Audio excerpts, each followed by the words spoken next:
Hello friends, விளக்குக்கு பொட்டு வைக்கிறதுக்கு இப்படி ஒரு கப்பில் மஞ்சள் எடுத்துக்கோங்க. கூடவே சந்தனம் சேர்த்துக்கோங்க. அது பவுடர்டு சந்தனமாக இருந்தாலும் பரவாயில்ல, இல்லாட்டி இந்த மாதிரி கட்டி சந்தனமாக இருந்தாலும் பரவாயில்ல. சேர்த்துட்டு கூடவே கொஞ்சமாக ஜவ்வாது ரோஸ் வாட்டர் ஊற்றி நல்லா மிக்ஸ் பண்ணிக்கோங்க. இந்த மிக்சரை நம்ம சாமி ஃபோட்டோக்கு, விக்கிரகத்துக்கு, விளக்குக்கு எல்லாமே நம்ம யூஸ் பண்ணும்போது பூஜை ரூமில் நல்ல ஒரு பாசிட்டிவ் எனர்ஜி இன்க்ரீஸ் ஆகும். முடிஞ்ச அளவுக்கு பூஜை ரூமில் இந்த மாதிரி பச்சை கற்பூரம், சாம்பிராணி, ஜவ்வாது இந்த மாதிரி எல்லாம் நம்ம யூஸ் பண்ணுறதுனால நல்ல ஒரு பாசிட்டிவ் எனர்ஜி இன்க்ரீஸ் ஆகும். விளக்குக்கு எல்லாமே நம்ம எப்போவுமே மஞ்சள் குங்குமம் வைக்கும்போது கீழேருந்து தான் நம்ம ஆரம்பிக்கணும். அதே மாதிரி நம்ம விளக்கேற்றுற இடத்துல மஞ்சள் குங்குமம் வைக்கக்கூடாது. ஏன்னா விளக்கு எரியும் போது மஞ்சள் குங்குமம் சேர்த்து எரியும்.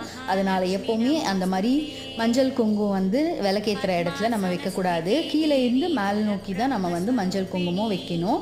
இப்படி மஞ்சள் குங்குமம் வச்சிட்ட பிறகு பார்க்கும்போதே பாருங்கள், விளக்கு அவ்வளோ கலையாக இருக்குது.